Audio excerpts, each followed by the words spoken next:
Went to the mountains yesterday, cut down a couple of Doug-fir. Let's get it split, and then after that we'll do some chainsaw maintenance.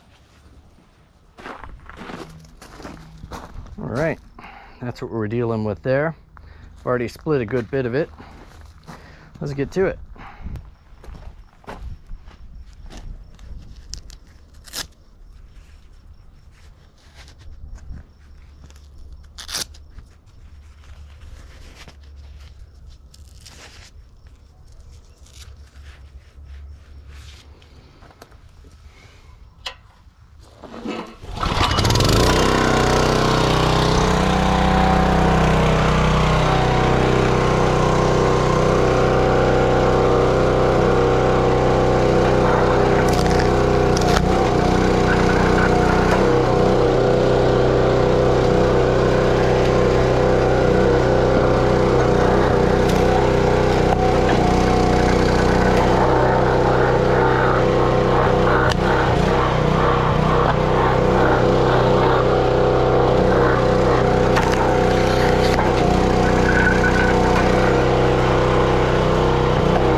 All right, we're going to talk about Doug-fir for a little bit here. Actually, let me get a bigger piece.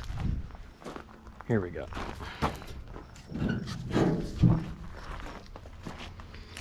So it's pretty bright out here. I hope you guys can see this. A couple things I want to point out. Obviously, if you live in a region where you can get Douglas-fir, R2 primary up here in North Idaho, or Doug-fir or larch. And yesterday I was fortunate enough to get a couple of small Doug-fir. A lot of different ways you can identify it. One, you can look at the bark, and this is what Doug-fir bark looks like. Picture's worth 1,000 words, so there you go. And then second thing that I like to look at is what I call bacon bark. To me, this just looks like slivers of bacon if they were long ways like this. And this bark can get real thick at times. When you cut a Doug-fir down, obviously you have to make sure the tree is dead. You can't cut a living tree. But once you get your permit and cut your dead tree down, after a few minutes exposure to the air, you'll notice a red ring around the center of the tree. This one has it as well. It's a little harder to see, but it's there. So it's kind of yellowish into here, and then it's kind of red. So this is what Doug-fir looks like. It's an excellent wood. I have to cut 10-inch pieces. They're real small. I have a more so squirrel wood stove. which 10 inches is about the max. So you'll notice my whole pile are tiny little 10-inch pieces, but it works for me. It's great. Just wanted to show you a little bit about Doug-fir here, and we're going to get back to it.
Talk about the actual firewood pile for a minute.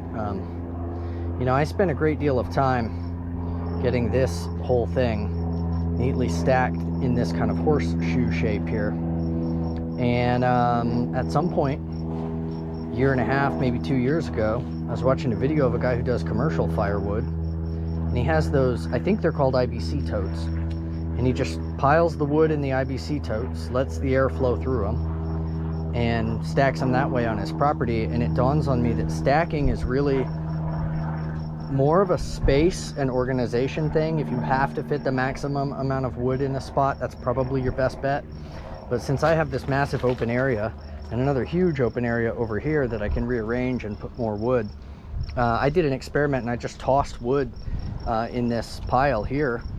It seasoned beautifully, it dried out, again seasoned beautifully, it was wonderful, and I burned it, and that entire center section was full last winter, and I burned the wood. It's all gone. It was great. So I'm not going to stack anymore, and this is a covered area. It's hard to see with the view that I have right now, but there is a covering here. So long story short, this center section is going to get piled high and then burnt every time it's dry, and I'm just not going to worry too much about it. The less time that I can spend stacking, the better. All right, so I just want to show you guys something here. I had put AW32 hydraulic oil in this log splitter, thinking that I was going to be doing a lot more splitting in the deep cold.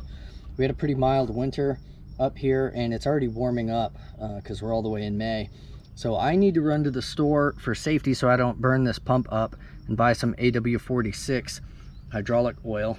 As you can see, there is AW32 in December of 23. So let's swap this out so we can run this machine at much higher temperatures. I'm going to be getting wood here for the next few months and don't want to burn a pump up. That would be terrible. So let's get to it.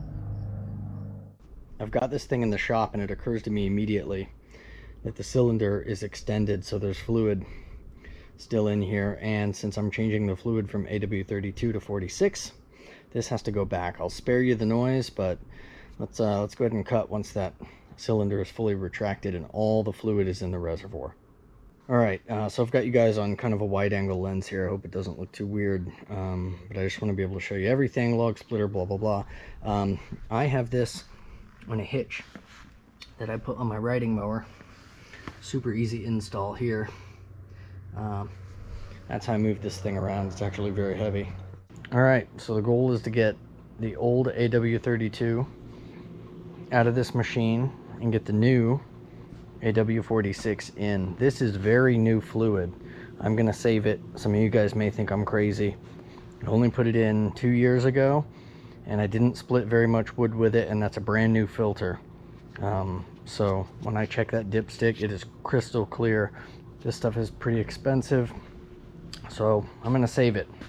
Well, excuse me, first step towards saving it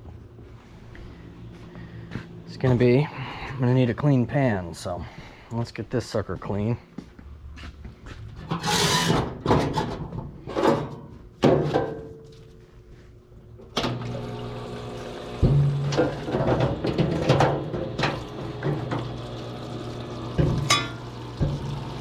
Adjust you here a little bit.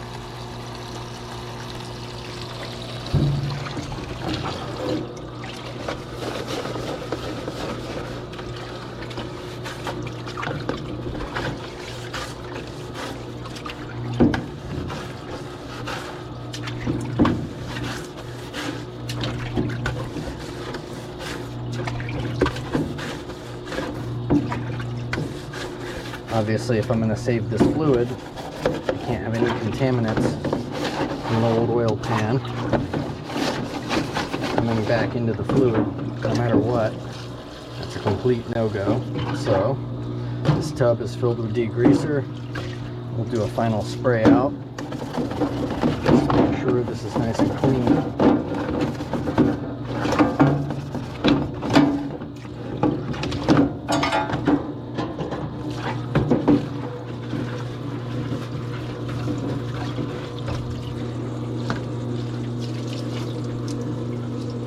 All right.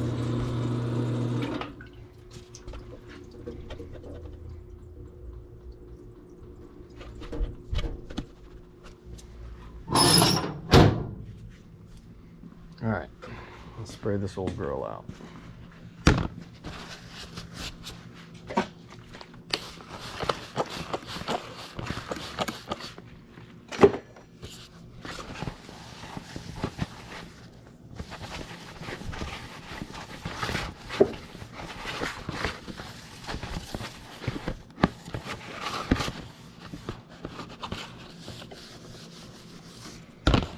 Grab a couple of nice new napkins.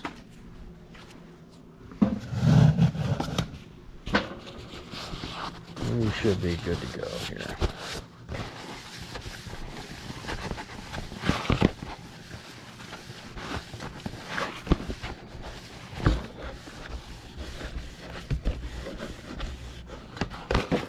Remember, this thing does have a filter on it for the hydraulic fluid, so if there's, you know, a particle or two, it's not gonna kill that pump immediately.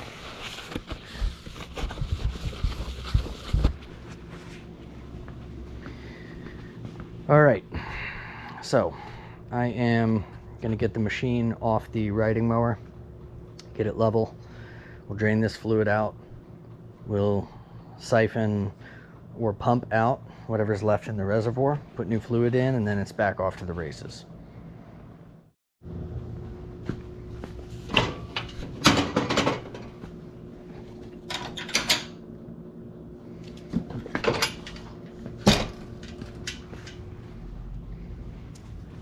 right, she's level now.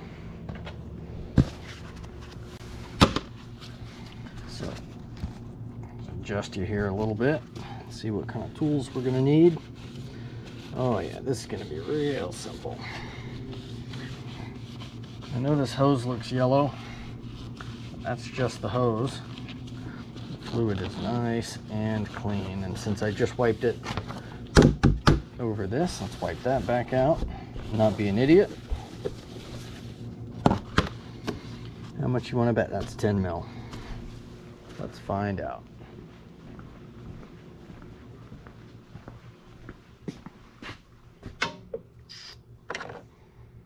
Nope, smaller than that. It's gonna be a 9 or an 8. Let's see.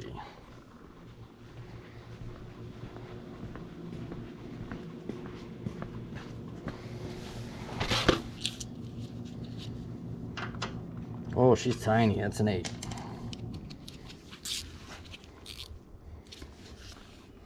All right.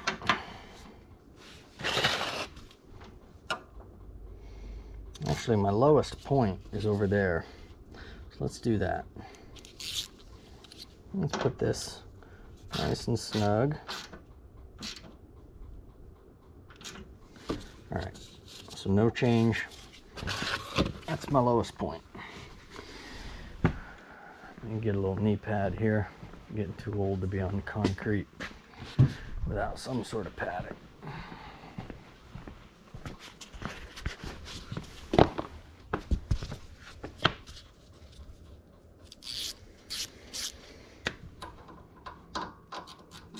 And just in case I didn't mention it, I did put that cylinder back in its position, in its fully retracted position.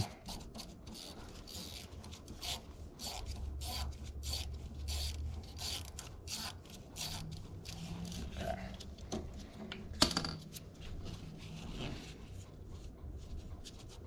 Yeah, these gloves are terrible.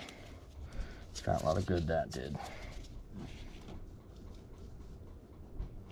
Okay, that's going to be a lot of fluid that's going to come out all at once.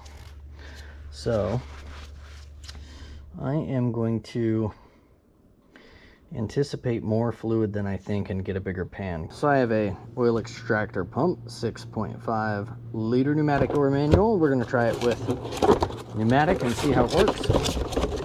It's brand new. I've never used it, and frankly I have no idea what I'm doing with it. I have never even taken it out of this box. I opened it, looked in here, and that was it. All right, stuff is falling everywhere. It's generally a good sign.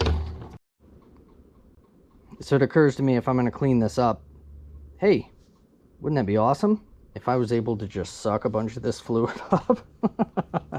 So let's knock this out.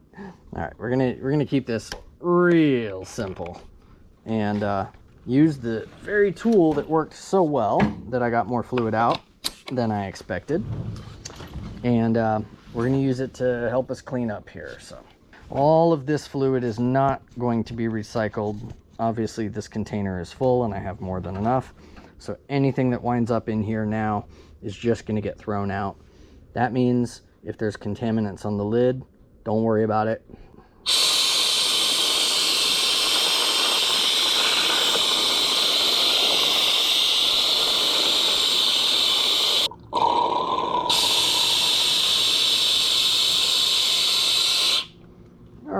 I got a little bit. It's not going to be perfect here because it's not very deep, it's shallow, but this is a nice full container, so I'm going to make use of our pre-cleaned oil pan, and we're going to clean this stuff up. I'll be right back with you in a minute. Little thing stayed remarkably clean. I absolutely love this thing. You know, my own mistake aside, I didn't realize how much fluid I was going to get out versus the last time, but you know, that's no big deal. This thing is awesome. This is really cool. One of those, I should have bought this thing ages ago, tools. And you know, this is a prime example, as I got so much more fluid out of this change, which is freaking cool. So that's still a little full for my liking. So I'm gonna suck a little bit more fluid out of that, so if I ever press on the lid, it doesn't explode on me next time. Let's see if I can show you guys this pump in action.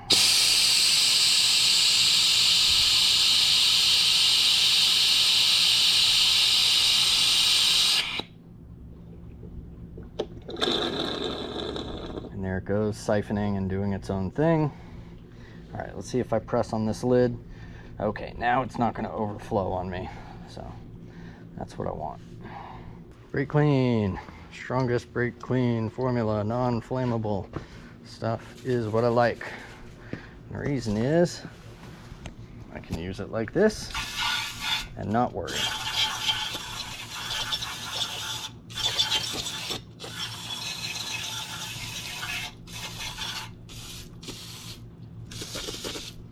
All right.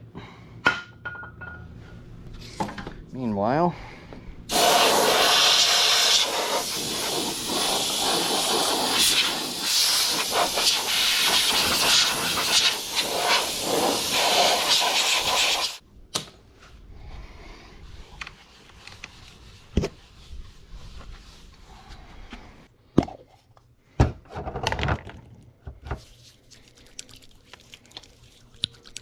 this stuff is great. Joe's all-purpose waterless sand cleaner. Put it on at first, it feels a little bit slimy and weird. And then as it starts to dissolve oil, grease, hydraulic fluid, any petroleum distillates, all of a sudden it feels not so slimy. Dry your hands, they stay in pretty good shape. And if you need a nail brush, hammer it, you're good to go. Anyway, I love this stuff. Make sure the lid goes on tight. And you're ready for the next time you explode hydraulic oil all over your shop. All right. So cleanup is done. It's time to go check and see how much hydraulic oil we got out of this bad boy. Rag, somewhere safe.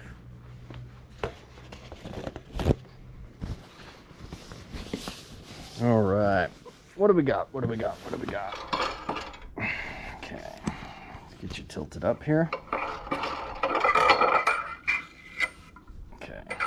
Should be empty.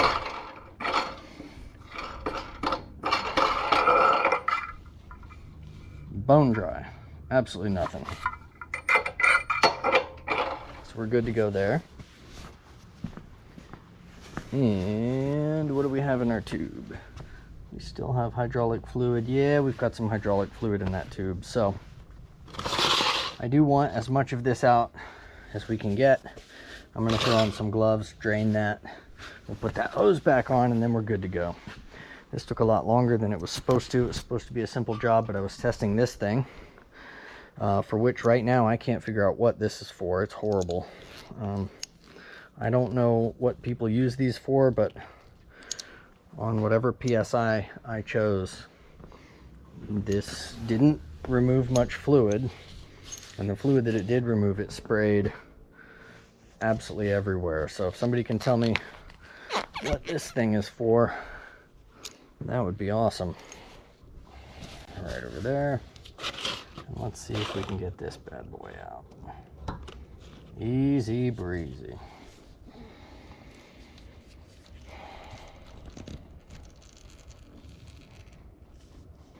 So now the reservoir, all that fluid is sucked down to the bottom, and any fluid that was trapped in the hose is now out.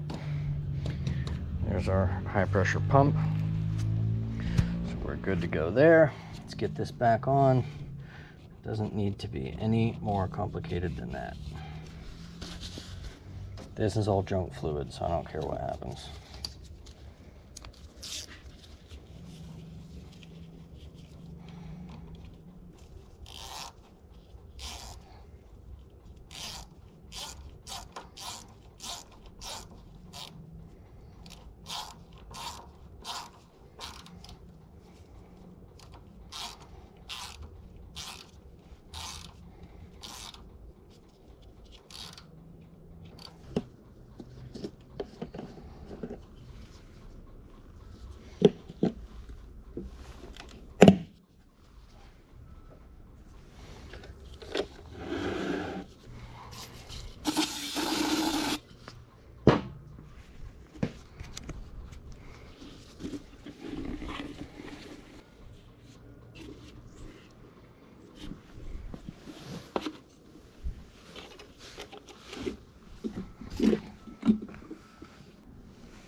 All right, much better.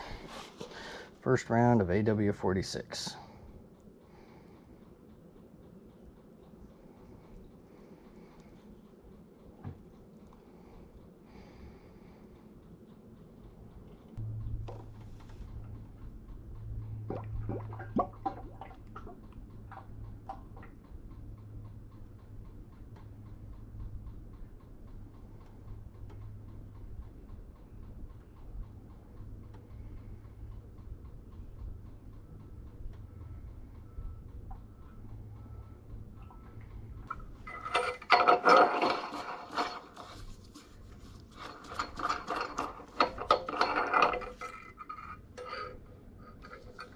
And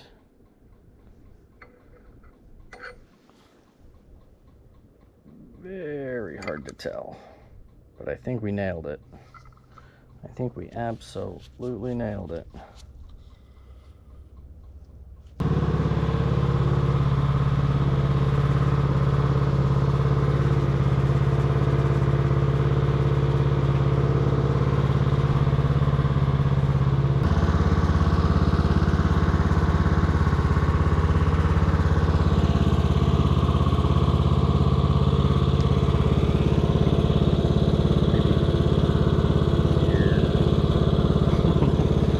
Good girl, baby.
So that's a wrap for today.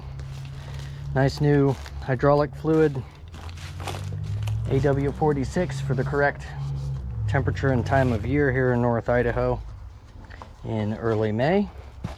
And now I can go out for the next few weeks, split in the morning and the evenings, and not worry about damaging my high pressure pump. Cool. See you next time, guys.